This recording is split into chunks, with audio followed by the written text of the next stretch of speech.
What an excellent day for an exorcism.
Okay, guys, how yous doing? Happy Friday. We are here with Never Surrenders Hope. We have Valerie and Cathy with us tonight. If you guys have any questions, concerns, just need to get some, suggestions.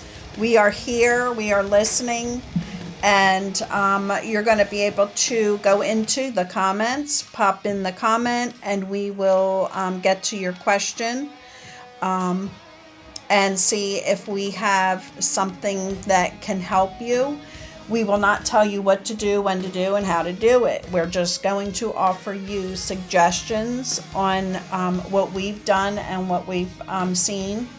We are not discussing politics or religion because that's just too heated for us, and we're just opening up. They're going to tell their story, how Never Surrender Hope got started, and answer any questions. So here we go, guys. I don't know who wants to go first.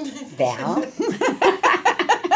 I always put her first. So Valerie's going first. Hello. Thanks for having us. We appreciate it. Oh, welcome. I don't know. I guess we'll start in the beginning. Never Surrender Hope was formed by a bunch of us ladies who are all affected by substance use disorder in one way or another.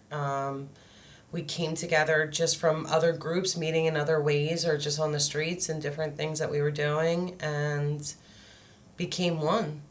And then we decided, we've been doing it for so long, let's form a nonprofit. We formed a nonprofit, and we've been taking it and doing it now since 2017, and it's grown pretty big. And I think the fact that it's grown so big just goes to show how much it's needed out there. So Never Surrender Hope is kind of like, when it started, it was two different things. So we were out there on the street doing outreach, just trying to plant seeds and give little snacks and talk and discuss different things with people, hoping that they would find their way into, their recovery one way or another, and that we were there to support them if they were ready. We built a lot of relationships with a lot of people on the streets in doing that. And even today, we have the best leads out there. I love our lead outing ladies, from our board, and they're amazing. And they form some really great relationships and get a lot of people into help. So it's great. And then we had the you know, we were all a bunch of moms that were kind of lost in the beginning of dealing with this with our children's addictions, and you know, didn't really know who to talk to. Like, you know, who do you share this with? You know, a lot of confusion, a lot of embarrassment. You didn't know what to feel, where to go. You know, you're online trying to find things. You're reading books trying to find things. So, you know, it's that feeling of despair and being lost. So we didn't want any other parents to feel what each one of us had felt in dealing with our child's addiction. So the Facebook page was, you know, started for that. Like, you know, come here, come share with us. Like, we're here for you. You know, we get it. We understand it. And I think we do well. And I think we do well because we are just a bunch of moms and dads. Now we have dads with us. We have our Scott on the board, you know, and it's truly from the heart. Not one of us gets paid. We're completely, you know, every one of us is a volunteer. Right. And we volunteer all of our time, all of our love, all of our heart in everything we do. And, you know, it's just a beautiful thing to see because so many people need it. The lack of resources for families it's sad, you know, so when you can help a family out, it's an amazing thing. Yes. That's why I started this, because there is not a lot of hope for us. We don't see the hope because we don't know it's there. And we don't know where to look. It's so hard to find, like, where's the right place to go. And you're embarrassed, you know, and you don't want to speak to your, like, I know I didn't want to speak to my sister, you know, your family members that don't really understand it because they really don't understand it. So you kind of feel alone. Yeah. You know, and you don't have anybody to talk to. Like, I have, my oldest son is my addict. He's in recovery, going on 19 months on the 4th. So excited. Awesome. And I have 3 younger boys, and I remember at first, you know, it was hush, hush. Don't tell anybody. I don't want this one to know, that one to know. We had to keep it, like, all quiet. Yes. And that was hard for me. I didn't have an outlet. You know, I didn't have anybody to talk to about it. So, you know, once the group started, and we also started our support meeting. Yes. We did 1 Tuesday a month, and now we're up to 2 Tuesdays a month. And talking about throwing a third one in for grief. For grief. But that really has helped a lot of people, because once I started talking about it, more people were opening up. Yes. Like, It's my nephew, funny. my this. Yeah, so my son and Cathy's son were friends together when they were younger. And they grew up hanging out. And I hadn't seen Cathy since, like, the baseball field days. You know what I mean? So, and then one day, I seen her in the supermarket. So You got to tell, like, the story. So, my son overdosed. And her son saved In my my son. son's car. They were together. But he didn't think twice. He, like, got him right to an emergency room. Of course, they treated him like shit. Right. You know, that's a whole nother story. But he did what he had to do to make sure he was breathing. And then he called me, which is not easy to do. He made a couple calls and then had somebody else call me, but then he waited at the hospital till I got there. So, you know, I was so grateful because so many people get scared and just... And you know, so I was very grateful, but I was sad to see Nick because I hadn't seen him in a long time and he didn't look so good. Right. You know, so I don't know how long it was in between, but I seen Cathy in the supermarket and I hadn't seen her in a while. And like, I could tell she wanted to say something. We're in passing and I'm like, hey, how are you? You know, and I could tell she wanted to say something, but it's that awkwardness. Yeah. You know, it's that awkwardness. And finally, we were both kind of leaving, and I said, hey, you know, let me talk to you for a minute. And like I told her, you know, how grateful I was. And then I said, listen, like, you know, so we started, like, you know, it was part of the group. Here comes Cathy. Like, hey, like, you know, I had found a support group that we were doing with another group. Right. And I said, you know, you should come check us out, because I could see that she, you know, I could see it in her face because I've seen it on mine, that lost, I don't know what to do, you know, and that she felt alone. And I'm like, hey, like, well, like, why don't you come on over, you know, so, and then And ever wanted to since do then, something to, like, help. Yeah. To, you know, like, help others. And, yeah, I think I did, like, my first outing, and It was like She was a natural. 3 weeks later, I was like, "This is my outing now." I did like Sundays. I picked up my outing, and would do it, and so it really, it took off. And that's really kind of how it happens. Like, it took me a long time. Like, I remember in the beginning, I didn't sleep for 12 straight days. Like, I truly went manic because I kind of seen it from two different sides. Like, for me, I was seeing it from my child. But I was also seeing it from a police officer's eyes and the things that I see that I deal with at work when it comes to addiction. Yeah. So I just was so kind of like, I can't believe this is happening to me and my family and my son. Like, and even then I wasn't not even prepared for a part of that roller coaster that we went through. Right. And,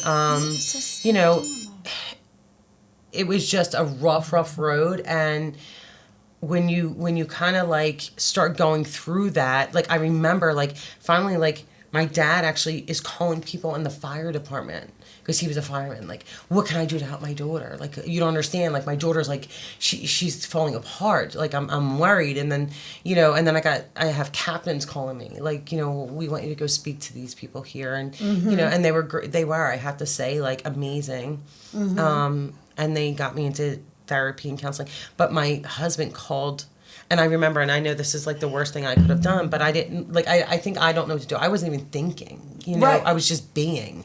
Right. But I remember, like, my husband's like, come on, we're getting you out of the house. And he took me out to eat. And I drank a whole bottle of wine to myself. And I'm drinking. Like, I need to get away. I drank the whole bottle of wine. I'm like, maybe finally I'll sleep. And I didn't. Like, nope. I lay down. I'm like, I'm going to take some Benadryl. Like, no, didn't help. Let me take a couple NyQuil. This is all at once. Like, it's not the smartest thing to do. But at this point, I'm losing my mind. I'm breaking, Right. And finally, he picked up the phone and he called my brother-in-law, who's a doctor, and said, listen. And he's like, why the hell did you hold that from us? Like, why wouldn't you share that with us? Right. And it's not about, like, not sharing it. It's kind of like, I don't know that for me it was so much of shame. I didn't feel right. I was so afraid that people would look at him differently. Exactly. It wasn't about me or me being ashamed of him. It was about people how they would judge him. How are they going to judge him? How are they going to look at him? And that's what my big fear was. Right. And they were supportive and amazing from that moment on. Right. And I started to see, like, it's okay to tell family. Like, I need to speak about it. You know, Right. and I have a big mouth anyway, so it's just natural for me to just talk. I got to share. I got to let this out, And don't you feel like the more you tell, the more you find out that it's prevalent and how many people are affected? Oh, absolutely. Yeah. On the job and at home. Yeah. Are we frozen? Every time I speak, somebody ends up coming out saying, hey, like, can I talk to you for a second? Right. Yeah, because, and it's funny because in my parent group at Livingren,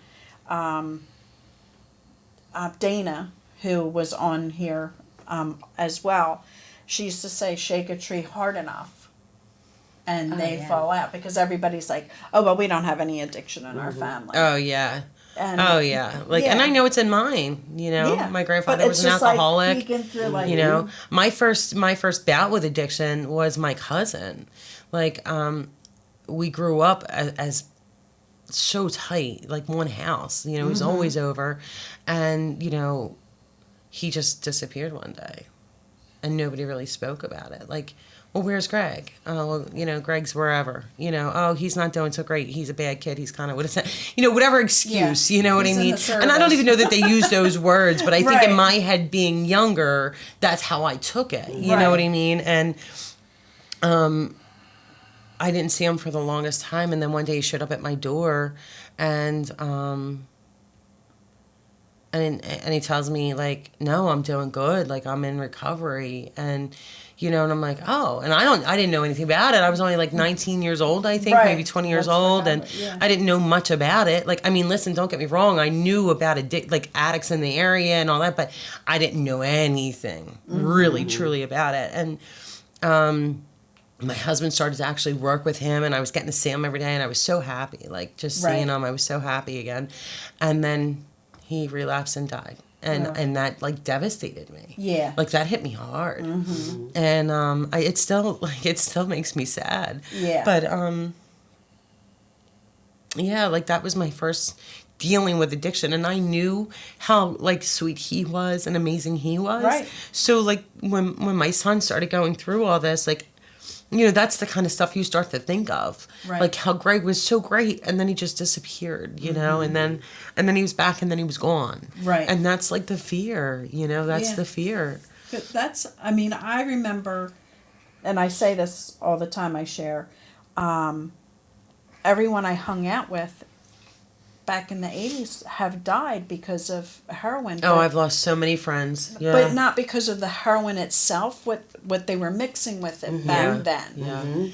Yeah. So it's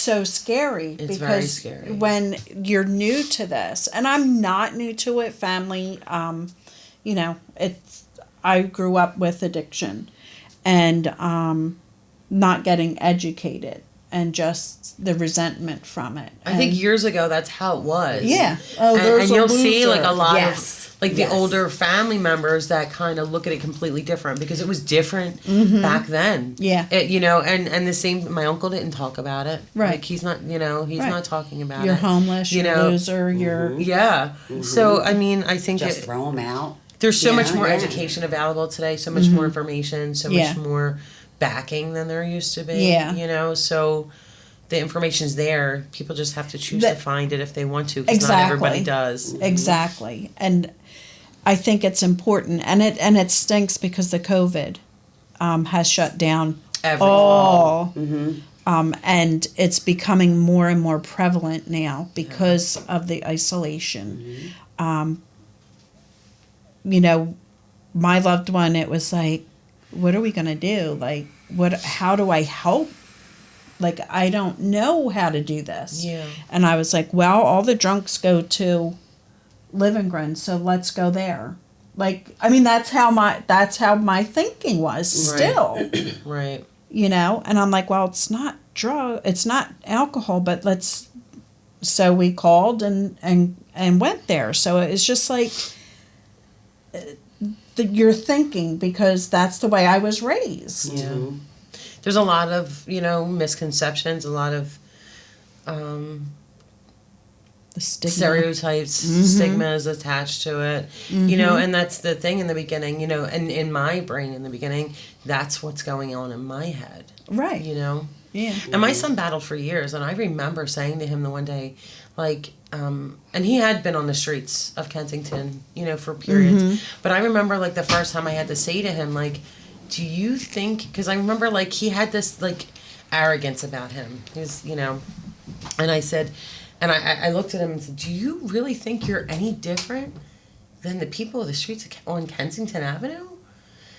And he's like, I'm not out there. And I'm like, you're not right now. Do you think because you dress nice or you have nice sneakers or you smell good? I'm like, where do you think they came from? And I remember like having to kind of put that reality at them. Like, what do my where do son you too. think they came from? You know? Yeah. Or And the whole, I'm only doing perks. I'm not doing heroin. yeah. Like as if that was. Yeah, like, and then it's, oh, I'm snorting heroin. I'm Yeah, not I'm using not a using a needle. needle. And you know how the I'm not a escalation junkie, goes. yeah. Exactly. You Yeah. know, I'm not homeless. Right. You know what I mean? Yeah. Right, I got Which my that. son ended up doing each of those things and becoming each of those And things. and you know, what do they say? It's all the I will nevers Yes. become the Yes. Right. That's what I'm doing now. Yeah. And it's scary. And it's scary out there to think that you know, the valedictorian of the high school, he'll never. Oh, yeah. They'll never. It's It's always the never my child. Yeah. You know, it's the worst thing that any parent could ever say. I normally don't write, well, before I never wrote on my Facebook page because there are people on my private page that, you know, they don't agree with what I do, and I've gotten to, you know, some confrontations with people. But I never wrote about Nicholas. That's my son. For the main reason, too, like we said, like, I don't want people to judge him. Yeah. Right. My son is a good person.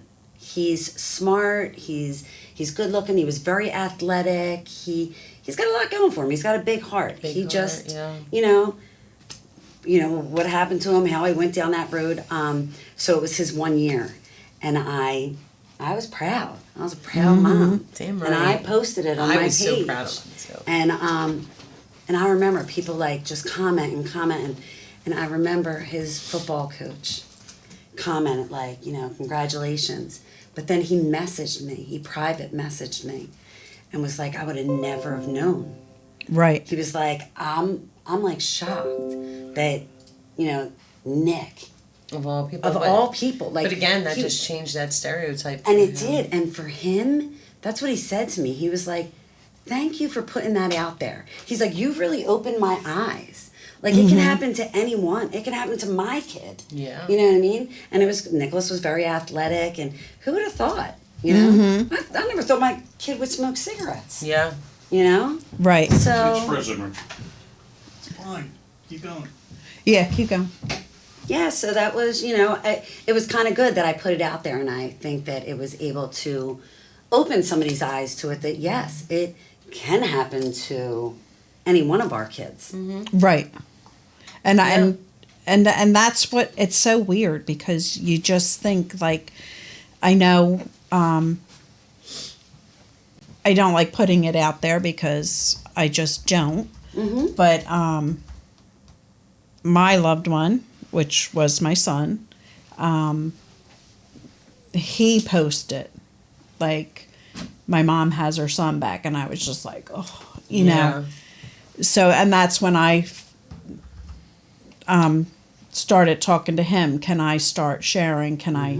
And he said yes. So I would share. And before anybody knew anything, I put on there, because I was trying to find help. Pappy and I were very big in scouts, and his whatever he was into, we were always, you know, supportive and there for him, probably over supportive. Helicopter mom here.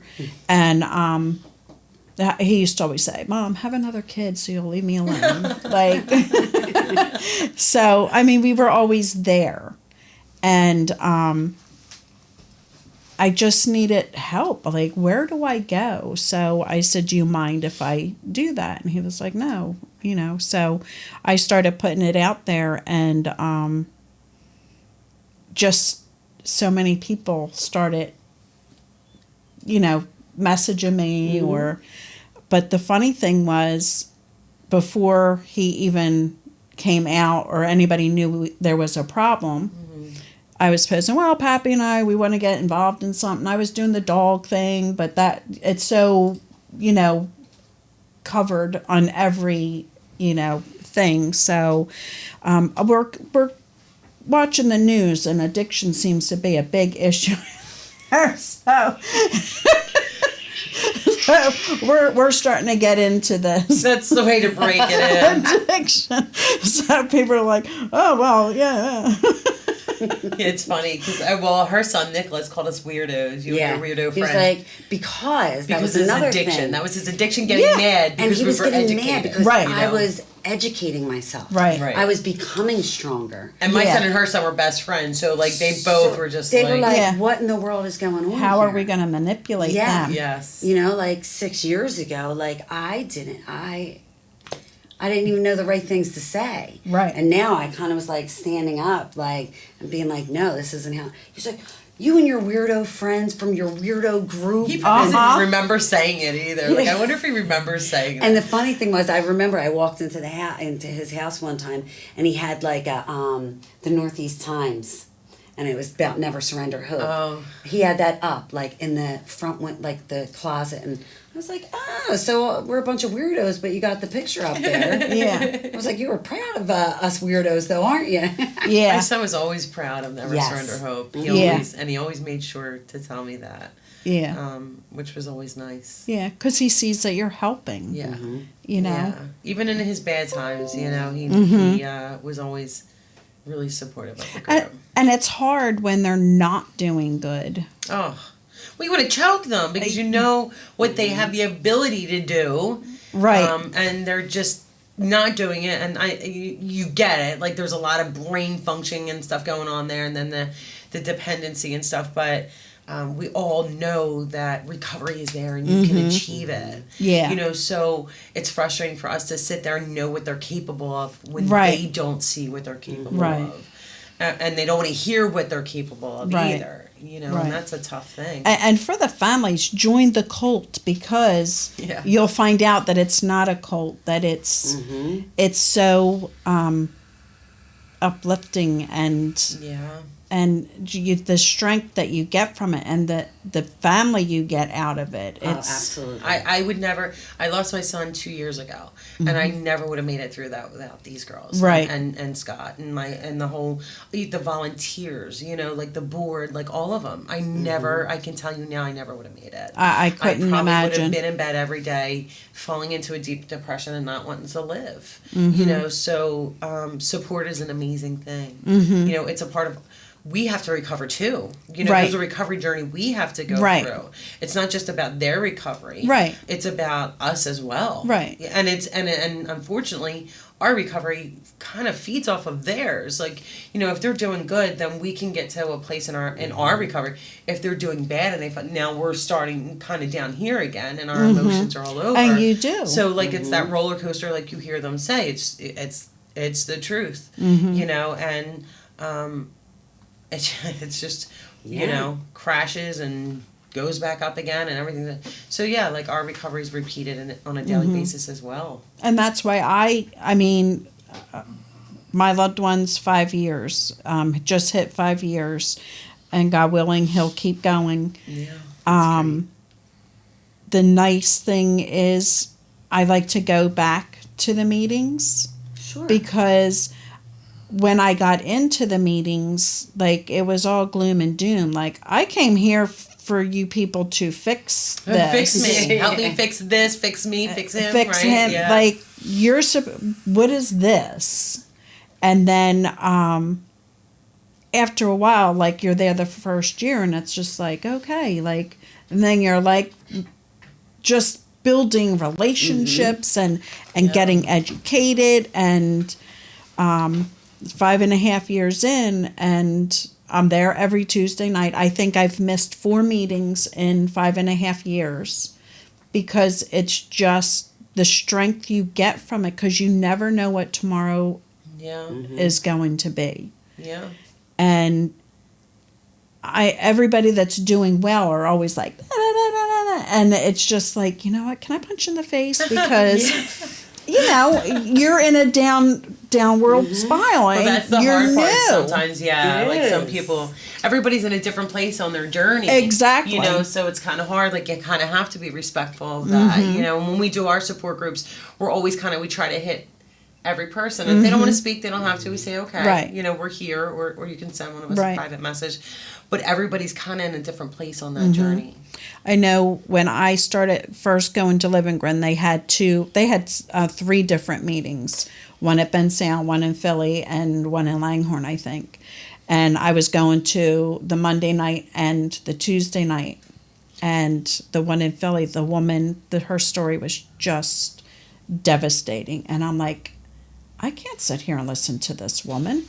Her child's missing. She's been missing for a year. She's got bars on her windows. Like, no, you're supposed to be. You're supposed to uplift me, not depress me. So I'm like, I can't come back here. And her daughter's back. She's doing amazing. And there just wasn't hope in there. Like, Well, that's like with Never Surrender Hope. That's what we do. When you're on that bottom Yeah. feeling like that, you know, we try to help you find that hope. You know, there's a little bit of hope. You get to a place of feeling not only hopeless, but helpless. So, Right. you know, we're here to kind of say, hey, we're going to help you find that hope, and we're going to help you find that help, you know, whatever it may be. Yeah. And even if we can't get your loved one to a place that's stable right now, we can help you get to that strength that you need, you know, and help you with ways maybe to approach them, planting that seed. And that's so important. It really is. And that's why I go back, because, and I have to say, the one meeting, this girl would, I was at like the lowest point, like death is all I saw. And she comes in, well, my son, and and I'm like, why are you even here? Get out. Like, I'm going to smack you. And she just disappeared after that. Didn't see her. And I was like, well, that's kind of weird, but okay.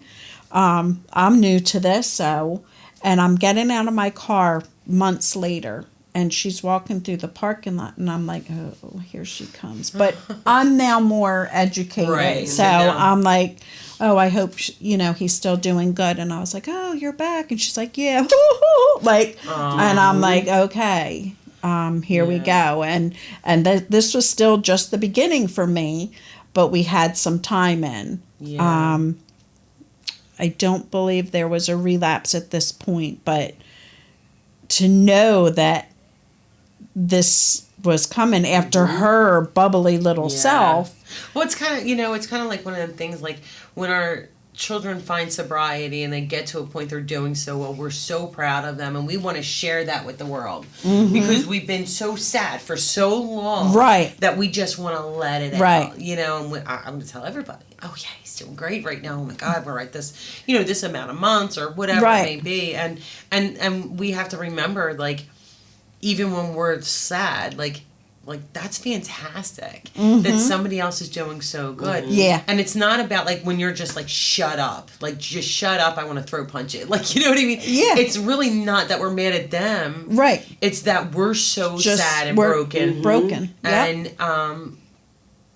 it's hard for us to be happy or even enjoy that happiness sometimes. Right.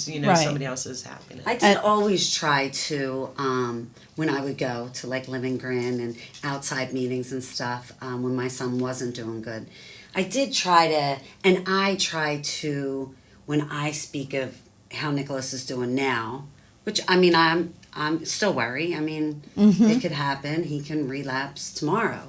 But I kind of like want to give hope to others. Yeah. And I always and took I think that that's the key. as, so instead of her sitting there feeling so just defeated and like is teaching that person and I think I always okay did to be take happy that for everybody, from the right. meetings. I've really tried to just take like, okay, wow, my son's going to be able to do it one day. You know? So I always took the good stories. Like, I mean, believe me, there were some times that I was like, oh, you know what I mean? And then there's other times that now he's doing good.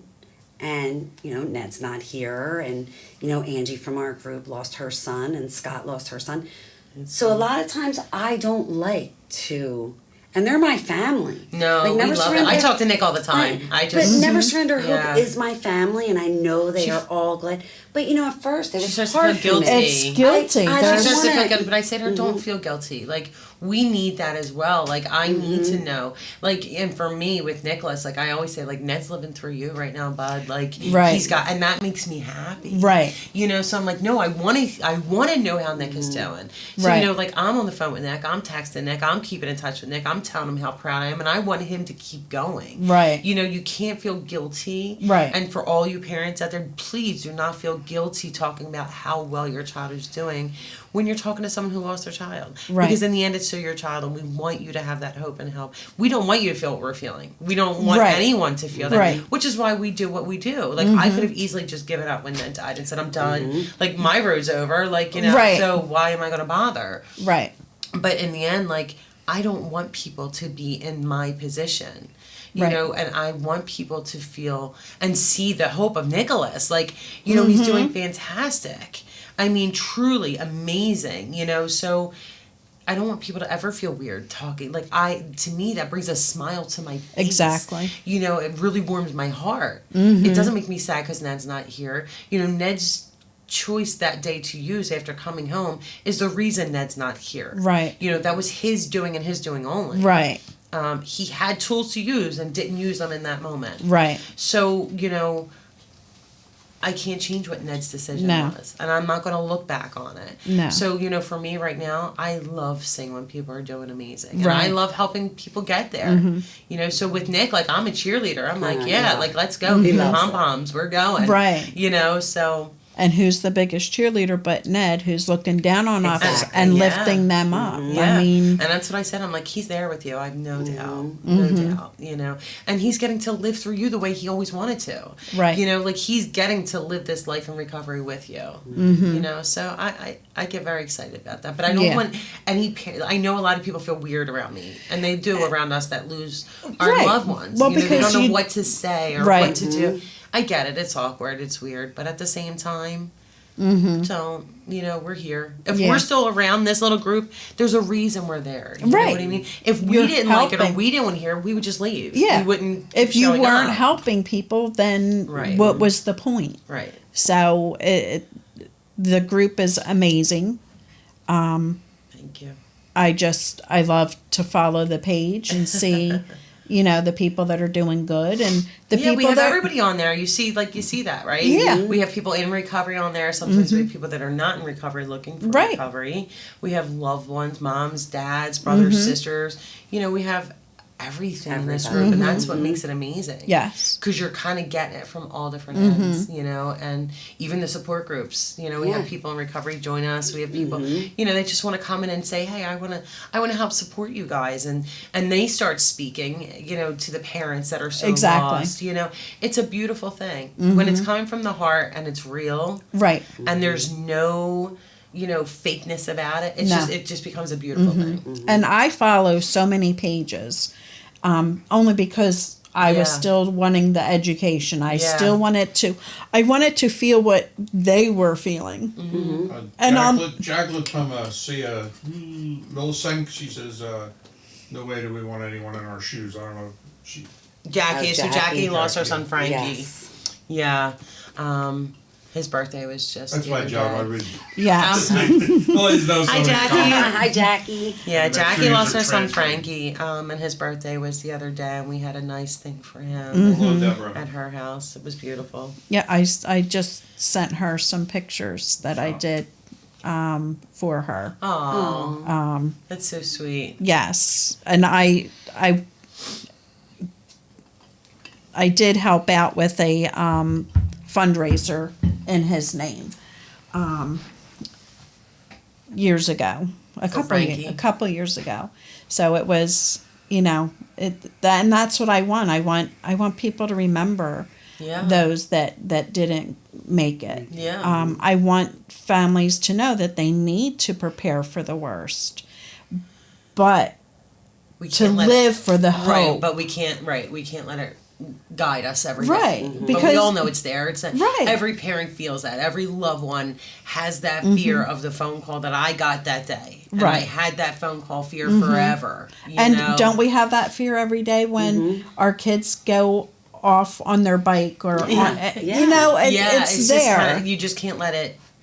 You can't let it run your life, and that's the thing, and that's like I think the important. hard thing is like the part with the bike and all. You could control that. You could take the bike. You could ride it. Yeah. But you cannot control addiction. And I think as a parent, you feel helpless. Yes. Sometimes because no matter Yes. how much love, how much money you throw out on it, you cannot control it, and it's hard to come to grips with as a parent because you feel helpless. Well, most parents, especially Powerless. moms, I have to say us moms, but we feel like we can fix everything. We can fix every boo-boo. We can fix every heartache. We can fix every, broken bone. We can, whatever it is, we're going to nurture it back. And we can't do that with addiction. No. No. It's just, and it's hard, I think. And I'm not going to say for dad, I can only speak from a mom's side. That was hard for me to grasp. Like, it really was hard for me. Like, what do you mean I can't fix this and I can't make this better? Wait a minute. No. I'm going to let this kid know how much I love him. My family, he's got all that. We're going to fix this. And, like, when you start to realize, like, shit, I can't freaking fix this shit. What are we going to do? Mm-hmm. And that's when, like, the first thing I just started reading and listening. and educating, because what else can I do? Mm-hmm. Other than fully understand it to the point that maybe I can understand what's going on with him to help guide him in some kind of way. Right. Like, to understand what his head is going through, Right. and it's hard. It's hard for parents to not be able to fix their children. Yeah. And it takes a while to grasp that. Yeah. And how much can you read? How many lectures can you go to? How I many still read every events? day. I find at least one Some- thing to read every day. But to try will to educate you myself a little bit feel more. what they're feeling? We'll never We'll never have understand Never that. understand that. Unless you're living it, you're never going to get it. Right. You're never going to understand it. And I think that is where a lot of parents go wrong, because it's, you know, I understand you're in pain. No, we don't. No, we Yes, don't. you're in pain, but we don't know your pain. And I would, like, when I'm talking to Ned, I would say, I don't understand what you're going through, but I'm here with you. Right. So what is it that you would need from me? Right. You know, or come from that. Like, I hear what you're saying. Right. What can I do? You Yeah. know, what can I do? And that's hard. Yeah. You know, to not know what. But I always like to say to Sorry. parents is a lot of times our loved ones, their actions don't make any sense to us because we're looking at it with a healthy brain. Right. Okay, and that gives them some comfort because they're not coming up with the same analysis of things like we are, because they're lacking the chemicals that foster the emotions that help you make good decisions, like remorse, empathy, and stuff that Pete and I said they don't have the ability to feel those emotions because the brain becomes stunted from producing those chemicals. So I often tell parents that your loved one's actions don't make sense to you because you're looking at it with a healthy brain, and Right. that's usually It's a a good great, tool to use. yeah. It's perfect. Yes. Because it's the truth. Yeah. So we're not going to understand why are they, you know, like if somebody says, well, I don't think you get pissed off. Well, listen, you're not going to understand it. I don't understand it either. Like, you know what I mean? But this is what it is, and this is what it does. And I to you, remember you hearing know? that from my son many of times. You have no idea what I'm going through. Right. It's just an You know? overwhelming driving force. And I would try and talk to him, like, from, you know, getting knowledge from the group and meetings, and he would say, you think you know. I'm like, I don't think I know. Like, I don't really know how you're feeling, you know? Yeah. And we don't know. Only another addict can Addict know can- what one's going through, you know? Right. And, that's a tough one, you know? Yeah, it's tough. It is. I can't imagine. Because, yeah, you think you just want to fix them, like you said. Yeah. And, like, I know one of my hardest things was my husband and I, we don't meet eye to eye. Like, we Right. don't agree. point. We're not on the same page, ever. That's very common. When this all started with Nicholas, it was, you know, he was like, he needs to stop doing drugs. He just needs to stop. Just stop. You know, when we were kids and we did it, everybody, you just stopped and that was it. Like, Yeah. Right. you don't go to 5 different rehabs and go to Florida and go here. And I'm like, well, yeah, that's what he has to do.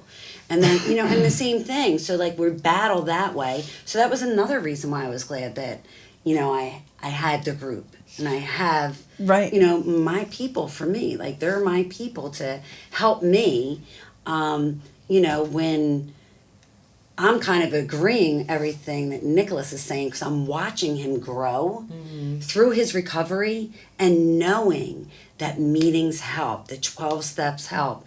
Where my husband, on the other hand, is like, he needs to just stop doing that stuff. Right. He needs to stay away from those losers. I'm like, he is one of those people, though. You know, like, he needs to stay with those people because as soon as he goes away from there, Yes. then that's when Then your Things start to program. lights fall are off apart. and he's just, I was your husband at one time. Yes. I really was. I Right. grew up a whole family full of addiction. I lost a cousin, on both sides of my family. And I used to say, why don't you just stop? Why are you putting, like my cousin would put my grandmother to living hell. I said, why don't you just stop? Do you see what you're doing yourself to say, you know, because I didn't understand. I thought I did. So I can't get angry at those people now. It would be Yeah. hypocritical, but it actually helped me to understand having been on both sides of the fence. And now that I've educated myself, it's opened up a whole world for me. I thought I understood addiction from what I've seen growing up, and I really had no clue. It's just None. my own opinion I made of addiction. Right. Well, you get that a lot from people when they're angry. You know, Yes. and we have, you know, that roller coaster. Right. You go from angry, sad, you know, all that.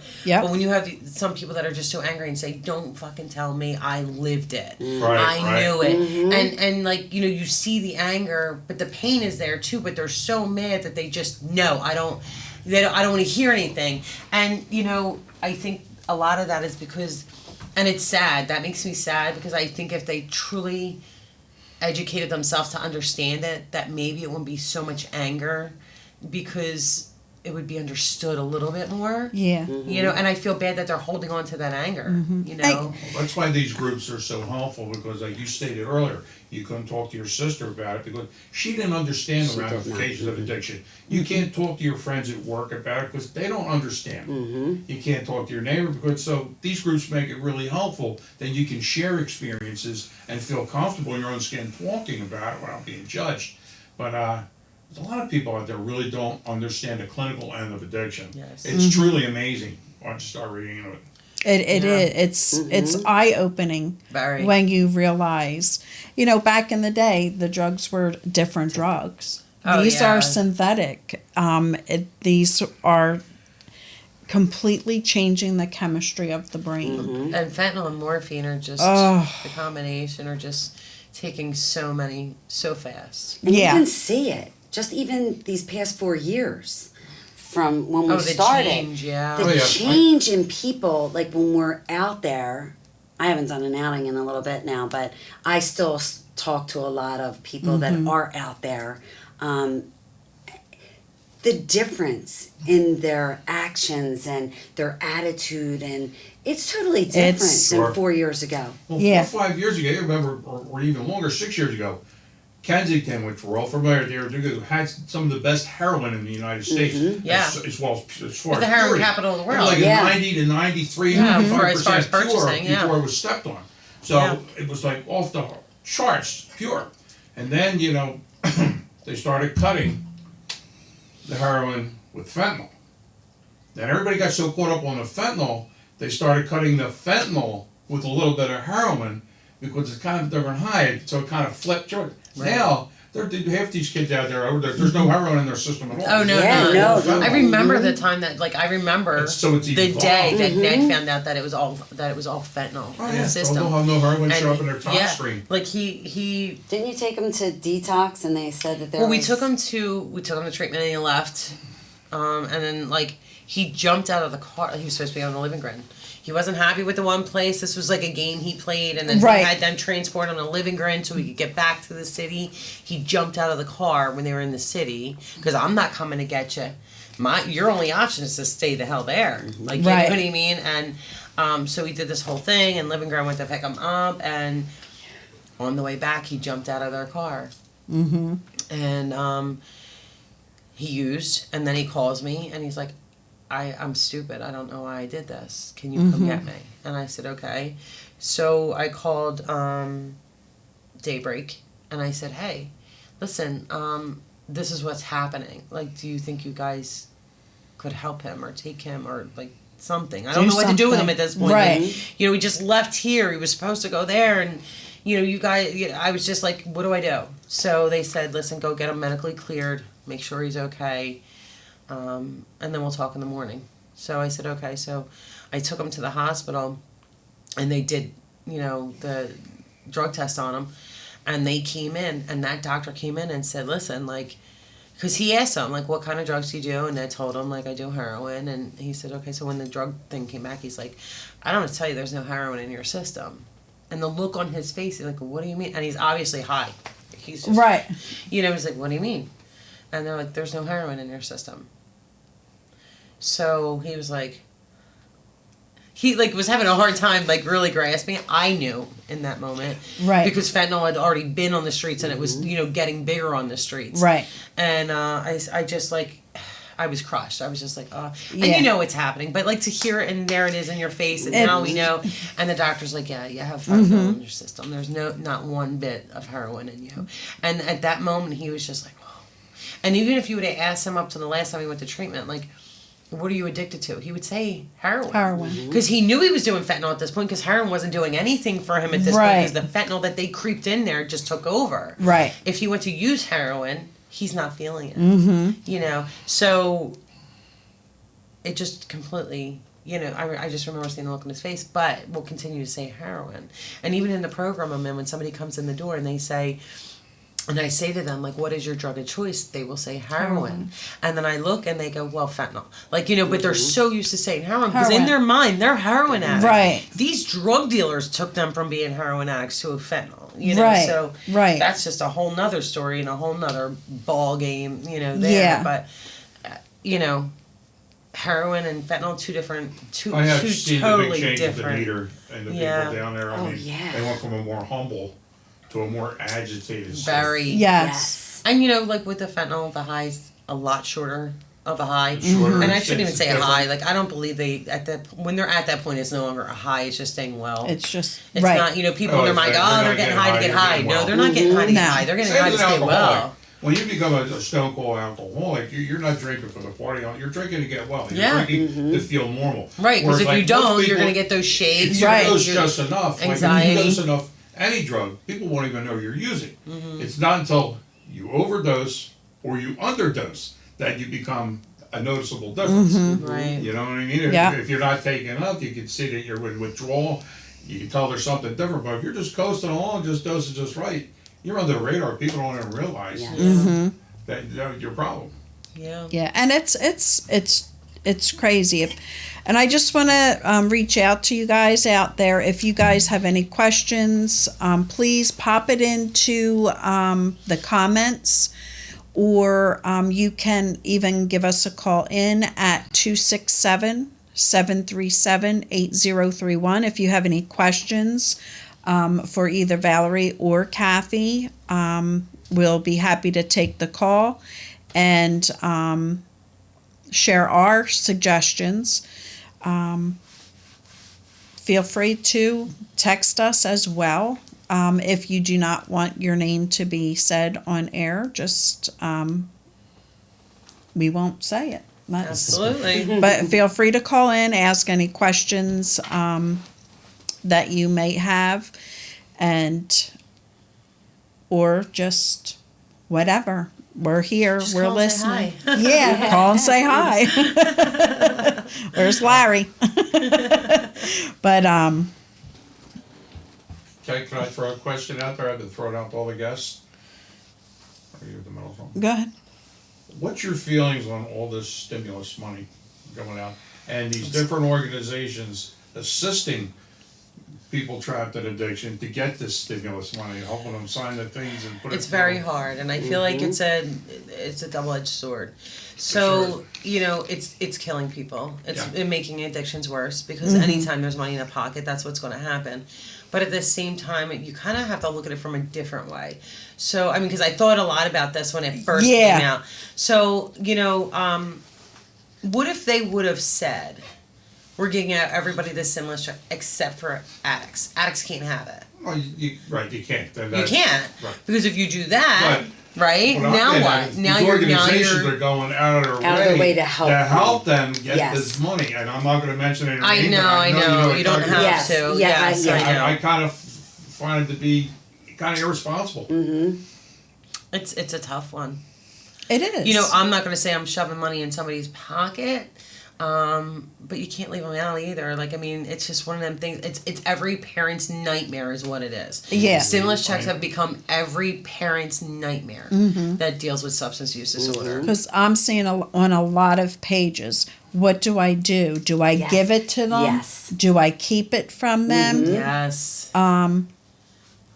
And it's their money. I know what Yes. I would do. You know what I mean? Exactly. And that's all I can tell somebody. Hey, what I'm gonna do. I get a lot You- of people saying I'll tell you, that. like, here's the thing, like, here, it's similar, okay? So, like, my son was under really great insurance, but when he would go out of network, the insurance company would still pay for it, but they would send checks to him, big checks, to sign over. So it was his responsibility to take that check and mail it to, Yeah. you know, whatever treatment center, right? Right. Are you out of your mind? You're sending my son and paying for substance use disorder. You're going to send him this check. It's not like you don't know Right. because you're cutting the check, Right. knowing what it's for, and you're sending it to him. Yeah, it's- Where it's that's really amazing. also Yeah. a trigger for a lot Guess of. what? Absolutely. Guess what? You better find another way to get paid because these checks are getting ripped up. But I'm not even telling him. Yeah. You know what I mean? It's just So- something that the pet peeve of mine. You know, at I was first, throwing like- at every guest. Well, I think, like, at first, like, my husband is Ned Felici Sr., my son was Ned Felici Jr., so my husband's like, oh, no, they're mine. But then somebody told him, because he took one. And he's like, they're my checks. Dad says, they're my checks. No, they're not your checks. They're they're for the treatment facility. And the the PUA is the same thing. What do you do with it? And a lot of them are getting it without even knowing because they got so many people helping them fill this thing out. And using different people and just random, even just random people like charging people like, hey, I'll help you fill it out, but you got to pay me X amount of money, and it's crazy. it's just It's crazy. It's sad. It's sad. Yeah, it's a tough one.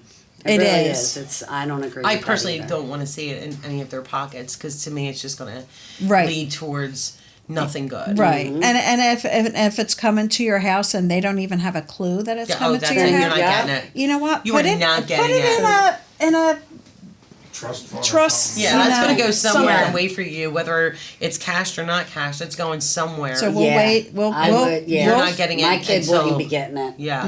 No. No. I mean, and it's hard. It's a double-edged sword. It's It tough. really is. But And how would the government handle that? Why? I'm not saying much why? from the government. It's I'm kind just of. talking from He's talking responsible about- people in the recovery world. Oh, I got you. Helping Helping. them do this and get this money. It's like giving somebody with an empty gun. Here, let me give you these bullets here. Because you Yeah. look a little suicidal. I mean, it's ridiculous that the correlation itself. It's like, just putting money in their hands like that. I mean, if they would have gone about it on their own, that's one thing. But the system, to get $1,400 cash in their hands, it's like, it's off to the races. I'm sorry. Yeah. It's like, it's sad. It's tough. I mean, It is. I'd like to believe that there's some of them out there saying, I'm going to get this money and I'm going to do I'm Sure, gonna- there is some. good with it. Yeah, I'm Yeah. going Yeah. into Think of the good treatment and stuff, I'm like, going to yeah. make Yeah. sure. Let's make sure we help Yeah. you. That would be the good thing. Let's make sure we help you. Right. And Yeah, if you're a something parent and good. you have that money and you have somebody in recovery and they're coming out of Rehab. rehab, put it towards a recovery house. Yeah. Like put it towards paying an for something, a necessity, organization that something. can help with a oh my gosh, totally scholarship. Scholarship. Like Mm-hmm. there's just Larry agrees with us. It's scary. yes, Larry's a good guy. He's It's scary. he It is has scary. a lot of good advice for us It is parents. Sally. It's a no-win situation. Yes. Sally's on here. She's following. She says it's a no-win situation. Sally's our vice president.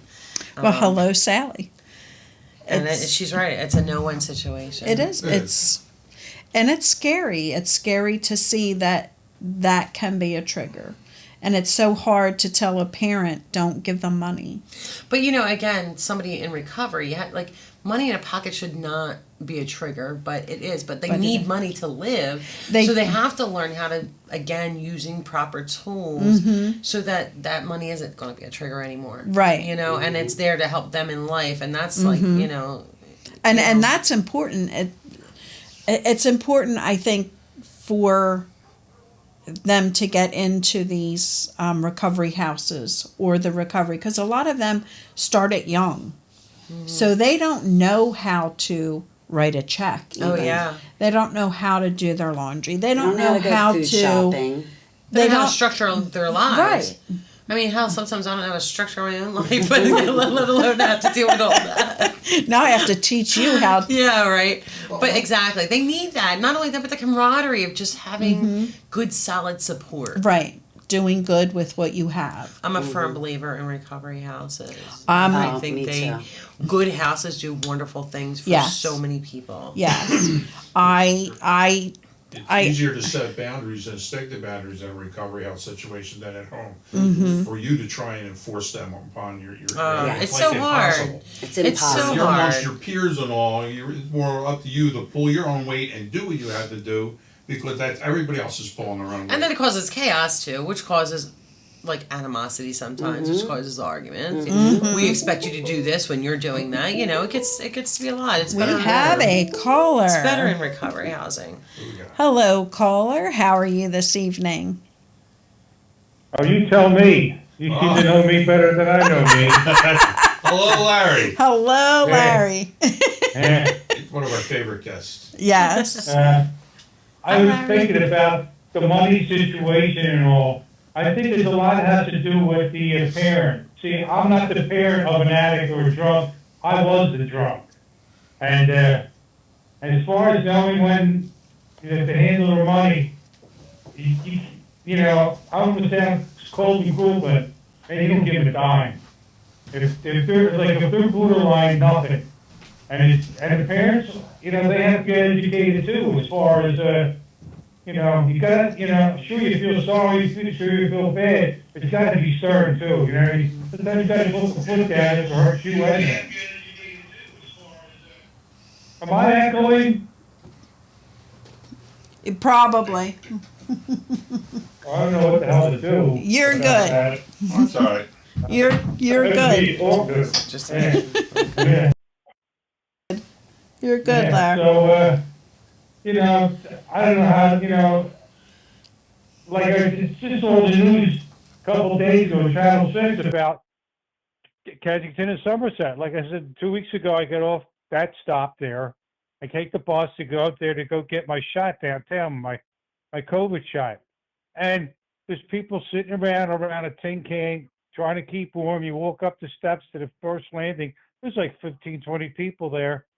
And the story was like the store owners are really getting pissed off about it. You know, they're really getting upset. And, you know, I feel bad for these, you know, the addicts and all, because I was the alcoholic, and you know, I don't want to be that hopeless end, but at the same time too, you know, just they're causing a problem, and you know, and plus with the stimulus money and all, it's going to just get worse. And I've seen how bad it's gotten over the years. How, you know, when I was younger, going to high school, they were all drunks on the corner. And now they became addicts, and now they've become almost like a super addict. Like they're evolving, and it's not for the better. No. They've become angrier and more like brazen, I guess, you know, for lack of a better word, without cursing. And This is a family it, show, Larry. eh, Watch your friggin' well, And it's true, Larry. It's the drugs today are just taking over their brain, their body, everything. It's more out in the open now. Like years Yeah. ago, it was always behind seedy areas. You didn't see it so plain out front and center. It's so much more mainstream now, and so much more just acceptable. It's just the fact of, you know, how things have I don't know if it's changed. acceptable. I think it's just more. I mean, because I'm not as shocked. if you ask the Kensington community, they're going to tell you it's not acceptable. You know what I Right. mean? I mean, visually. I think it's just more just- where, like, this city has not done things for so long. Yeah. And not just the city. Like, there's so many involved, but it's been ignored Right. for so long. So long. That it's almost become the norm to so many. Yes. And that's sad. Yes. You know, it's sad that you're driving down the avenue or walking down the avenue and you have people shooting up in the neck. It's and like, people it's like you're shooting going up into in a the third foot world and country. people I are mean, falling most over. suburbanites- You know, it's sad. I feel sad for every one of them out there that don't have the hope that they need, and some of them the help that they need, because the city makes it so hard. City of Philadelphia does not make it easy for people to get into treatment. Right. They just don't. They don't. The system sucks. The system sucks, and then you have the community that has to live that way, and they're being forced to live that way. Yes. Yeah. You know, Horrible. so you know, my mother's from Kensington. I went to school in Kensington. You know, I had a lot of friends in Kensington, and it's completely different today than it was then. Oh, yes. You know, and over the years, it's just gotten worse and worse and worse, and now it's so out in the open. And I drove around Hissy You know? Park the other day. People were having a nice tea on their steps, looking at that right across Yeah. the street. yeah. And Like, why would you even want to come out and sit on your step? But you don't have no Because choice. they don't want to sit in their You don't have a house. Just like choice. we want to get out, you And know. that's it's just when sad. the last time that I was out watching the pregnant Fierce to women swear. going into Right. tents, you know what's going, and I just was like, I can't. I can't. It just hit you too hard. Oh, it hit me so bad. Yeah. I said, I just can't. not too long ago, we took a drive through, and to see these poor children being walked to church, Yes. Yeah. and having to step over people on their front porch that are dipped Just to out, think it's that's normal. just, I mean, that's what they grow up with. It's and rough. to see children thinking this is normal is so heartbreaking. heartbreaking. It's very heartbreaking. And I remember going down one of my last outings and to see a gentleman in the train station up on the steps and a line. I'm like, what the heck's going on? He was shooting into their necks. Yes. Yeah. And these poor children are getting onto the train to go or do whatever they need to do. So yeah, Lara, it's bad. It's affecting a lot of people that may not even be touching it directly. And you You know, can't send them anywhere. You send them away, they come back. You send them away, they come back. It's a vicious cycle. I mean, they're sleeping on the sub on the L. I go on the L. I was going to get in the first car. Place was packed with people sleeping in there, and they weren't going to work. Let me tell you that. So I jump in the second car, and when I lost my license and I smashed my car and I had to take public transportation to work, a few years ago because I was drinking and DUI'd it. I saw that every day, and I saw the progression. I saw how worse it got, and it's a shame. You can't make them go away and not come back. It'd be nice if you could send them to rehab and ship them out to Montana where they can never get back. Look, them way out of their zone, their comfort zone, and will it all lock a few that might turn it completely around? But that's wishful thinking. Yeah. It's sad today. If they're going to give out needles or shots, whatever, they just can't go up and down the avenue. Like McPherson Square, Needle Park. Go do something there and only there, so they stay only there.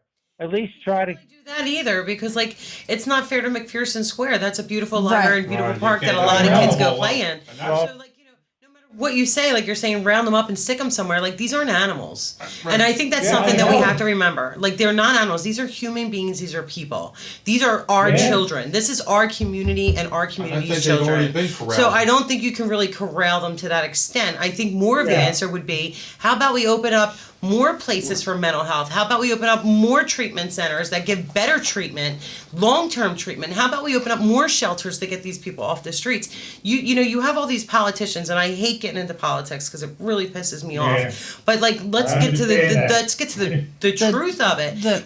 We have to have the proper resources so when they are ready, we have the proper resources to give them. And like Sally had mentioned on here, it's not about just getting them into detox and treatment. It's teaching them life skills again and getting them back into our community. Right. So there's Learning a how to lot live. more than just, we can't corral them. It's just not proper. I mean, I get what you're saying, so that the whole community down there isn't affected. I understand what you're saying there. But at the same time, everybody pays for, politicians like to pay for people to do studies. Let's do studies. Well, this study says Take this. that money. Stop wasting your goddamn money. You want answers? You come to the parents. We'll give you the damn answers. Right. We'll give them to you for free. And Long-term treatment. Listen, And- long-term Yes. treatment is the way to go. And years ago, recovery worked so well, and there were so many people finding recovery because 90 days was minimum. Yeah. right. 90 days was the average, Now not you're lucky if you can 28. get 30 for somebody. What the else. freak Yeah. is 28 Okay. days gonna do? 28 our children are dying, and they're saying, no, 28 days is what 28 we're gonna days. approve. That's Kiss not- my ass with your 28 That's days. just to get it out of your system. That's not to get it out of your Exactly. brain. still's not healing. No, that's You know, just to so- get it the chemical out, and that's not to get Yes. to retrain the brain. Yes. And- so I think there is I get it, the community, but there's answers. There's so many. That's the thing. There's no one answer to fix this issue. That's because I don't have enough money. Because yeah, if I there's could just so many go things that after are big needed. pharma, Yeah. I would be buying a lot of those warehouses that are abandoned and doing an intake and the Yeah. One stop detox. shop, right? And One stop rehab shop. You know, and- one yeah. Stop level. bouncing everybody around. Right. Let's get them the right mental health. Right. Let's get them the right, Let's get them a whatever bed. it is, whether it's an MAT or whether it's straight rehab or whatever it is they need. Let's find out what it is, and then let's get them to like a step down. Like there's so much more to it. There's no one answer. Right. I- There's so many not. different I answers. think the city made it easier down there to make them all gravitate to one area. They did. Without, did. without By actually, ignoring it. Yeah. And it Let's just leave became you. a magnet. Yeah. I ran into a young kid a few years ago on doing outreach on the street, and you could tell he was very out of place. Someone I talked to him, he told me he's 17 years old. Oh. I said, "You're a smart kid." I was very well versed in talking. I said, "You stick it out like a sore thumb here. What's your story?" He goes, "Oh, Papi, I'm too embarrassed to tell you." He said, "I was watching Nat Geo on drugs, and on the show they said the best heroin in the nation is in the Philadelphia area." He said, "Papi, I was on a bus 2 Kensington. days later. I've been here 6 months. I'm stuck." I met a They- kid from Ohio. Ohio. They end up here for whatever It was reason. like And they get Washington here. stuck State, there. Seattle. And they're And just they stuck. they just get sucked in. Yeah. Is what it really is. It's like They a get vacuum. sucked in. Yeah. Every city has their own spot. Every like that. city, yeah. Right. Skid Row, and I don't know. They're just usually I hate not to as say it, I think it's better that large. way. Just keep it all in Kensington. The Just ground's not already all sold. They the can't grow large. nothing there. Just keep it going. That's And get them help. Get the help that they need. And I think we need to start standing up and stop jumping on the White House front steps and start jumping on big pharma steps, because who's going to listen more in the White House than us jumping on big pharma steps and demanding them to clean up the mess that they They created. created a huge mess, but they took that settlement, so now that settlement's out there.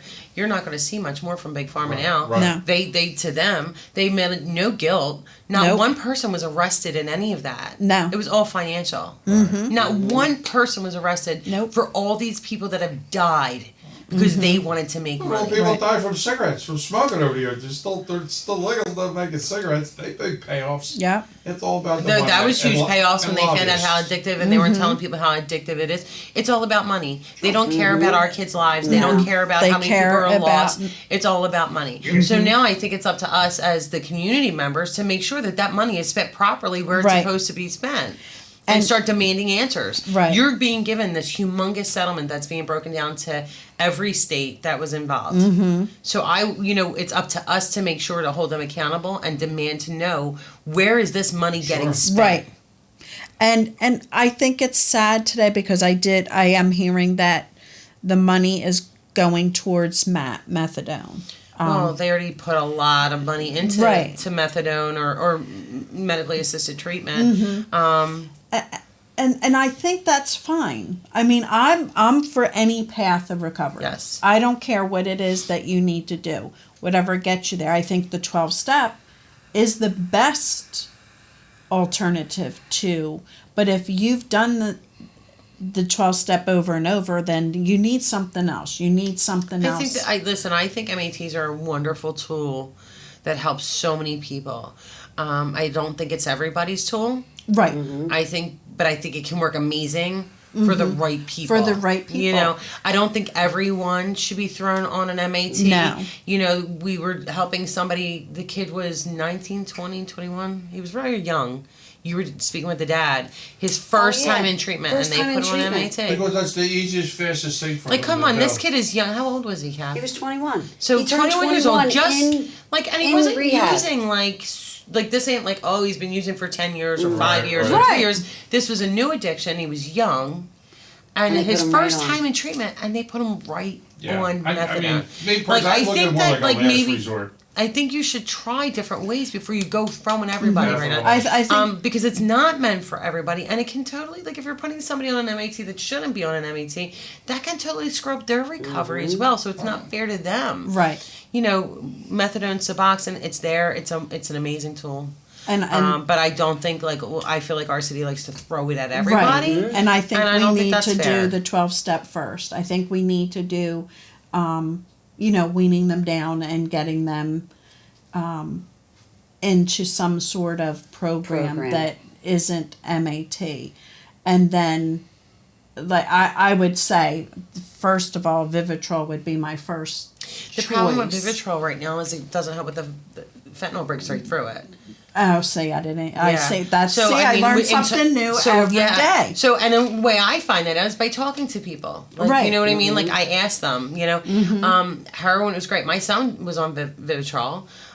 He said it helped him with about 85% of his cravings is what he felt.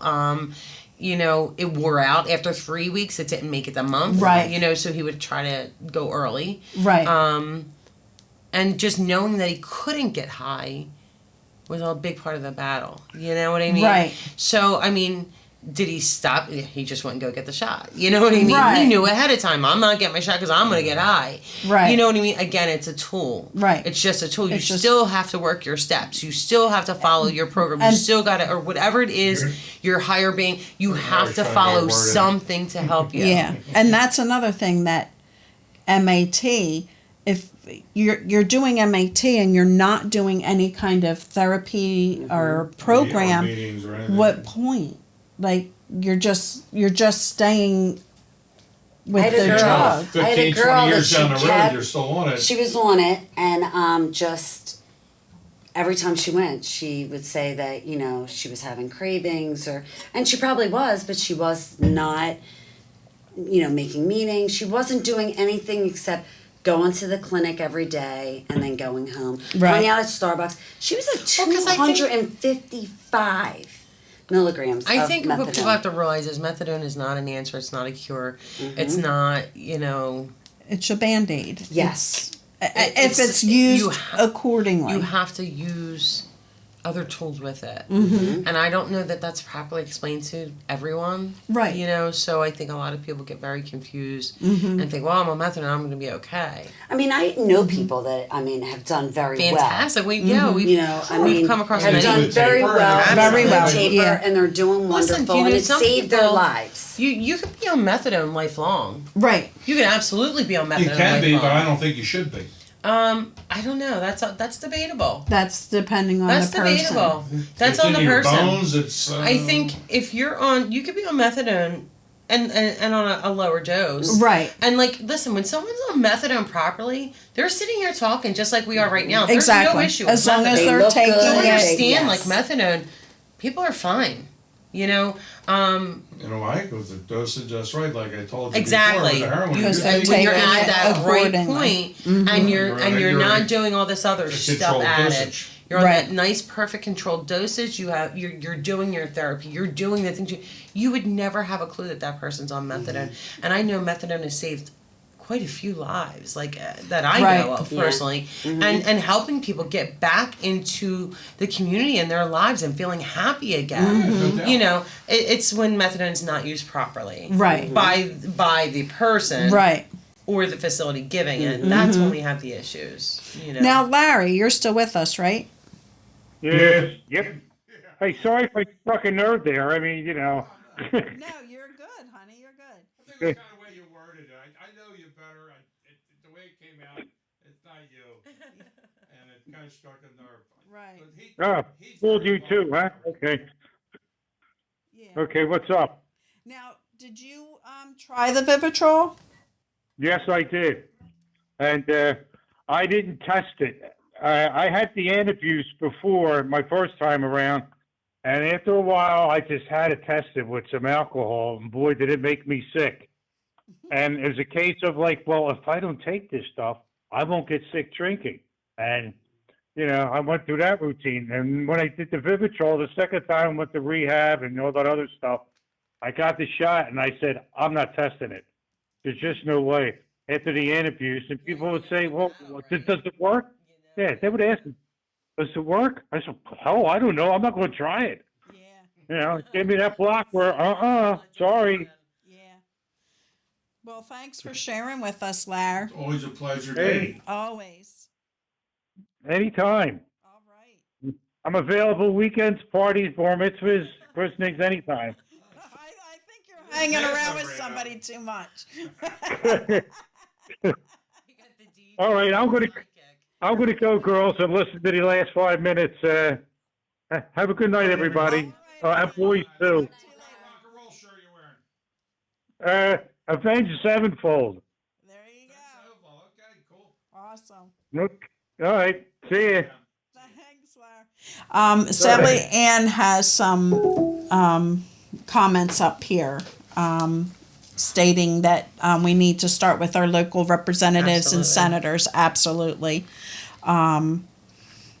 And she imagines that there's a payoff for treatment facilities recommending a particular mat. I think you're absolutely positively true and on that. I mean, clinics don't follow up with the counseling, which is a protocol for MAT. That's absolutely true. And if you're going Especially with COVID, it's been even worse. right, No one-on-one therapies. Right. No group meetings. Just tossing them to the wolves. yeah, and when you're going to get your methadone or your Suboxone, and the line's wrapped around 2 blocks, and it's cash only, That's not proper. that's That's not Something's proper. wrong. Yeah, that's not proper. that. Red flag. That's a major red flag. So when you're taking your loved one and you're sitting in the car for 2 hours waiting for them to get through that line to get their dose, Yeah, you found yourself a pill mill right there.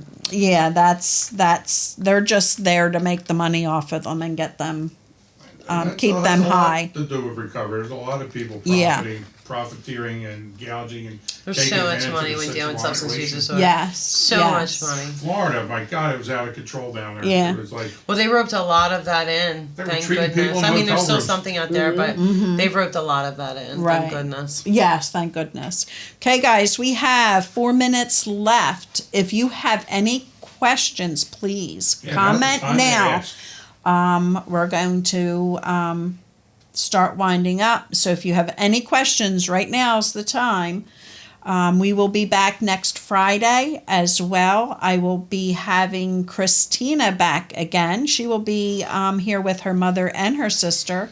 We're going to be discussing the family side of recovery and talk about what they went through and what worked for them, what didn't work for them.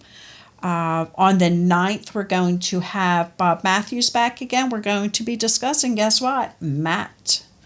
There you go. A whole conversation A whole for. conversation of There's so many Matt. things, right? Like Yes. it just goes so many ways. Yeah, I Yes. have somebody I want to invite. I want to get in touch with Elvira. You don't talk about Yeah. my backyard. Yeah, Nicole. And then I've had Nicole come in and talk about Matt or something. She's Yeah, very she's- very well educated Oh, on I know. harm reduction I'll reach out to and her. I know her.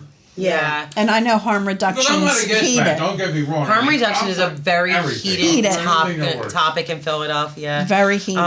You know, it listen, you know, well, you can Nicole would be wonderful for that one, and I'll be glad to join in on Well, that let call. her- I'll call let her in. bring Wes You know, along, yes, yeah. And They're their great barbecue. people, you know, but like harm reduction's needed. You know, Harm it is we needed, it's we and have to because it's saving lives these until they can find the drugs time. are just too strong to not have something. Yes. It's just a matter of what is the right thing. Right. Exactly. Yes. It is.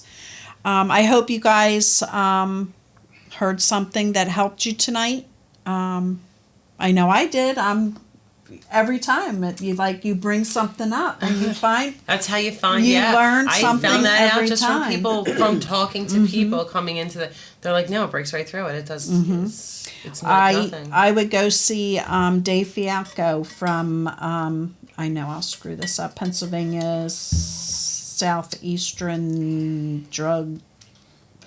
I forget. He's a very big But- Narcan proponent. He gives a lot of Yeah. lectures and On he's probably Narcan. described it the best out of anybody. Narcan I've ever seen. training. I've been to his Narcan training Yeah. 6 times. I've been I always to. pick something else because you talk foreign language. Well, right? Yeah, they start. I love like I'm that gonna type reach out training. to 'em. So I great. I'm I just speaking about as far as that fentanyl and I'll Yeah. see what he's hearing as far as Vivitrol and such. Yeah. I have seen him 11 times, and the last 2 times more things are coming up with the Narcan. Listen, this whole substance use The world is changing constantly. It's constantly changing and adapting. And we all have to learn how to keep updating ourselves and being up to date on this information and being able to provide that information to Yes. everybody else, because it is a constant spinning wheel. Yes. Now, do you do Narcan training with anybody? We had on that? Prevention Point come in. We had Uh-huh. Elvis at one point came in and did It's just not the same without Elvis. and do. I know. I know. Yeah. So, but he Good. came in for us and Yes, he he did a did a good Narcan one. training, a big Narcan. Because I would love to training. do a Narcan for the audience. You know, out there. listen. I mean, if we could get somewhere to open, like people Yeah. need the Narcan training. They want the Narcan. You know, Yeah, that was the last time we did it when we were having our meetings or at the in church. person meetings. Yeah. But since then, we haven't been able to. Right. With It COVID, that all stinks. stopped. So, So, and I know we're out over time for but Proact, their big walk, you know, it's up. We're gonna do like virtual Virtual walks. walking, well, that's good. I could handle that. But I'm hoping to get more information on that because that is amazing. It's the world's largest walk Proact is amazing. for recovery. Amazing. So They're great organization. oh my gosh, it is. Huge. They're probably the biggest. Proact is part In the of world. part of the PAD program for my work. Proact. Yeah, is Proact is amazing. That's where I used to run Yeah. my family groups right out of the one in Bristol. Yeah. So, okay, guys, with that, I hope you guys come back when you have more things to share because this is changing every day. I really want to thank you for coming and sharing your We story. appreciate Thanks for having us. Great And, talking to you thank guys. you. And thank you for your support for Never Surrender Hope. Yes. Recovery We love works that. if you work it, people. Yeah, so everybody have a great week. See you next Friday. Peace out. Peace out. What an excellent day for an exorcism.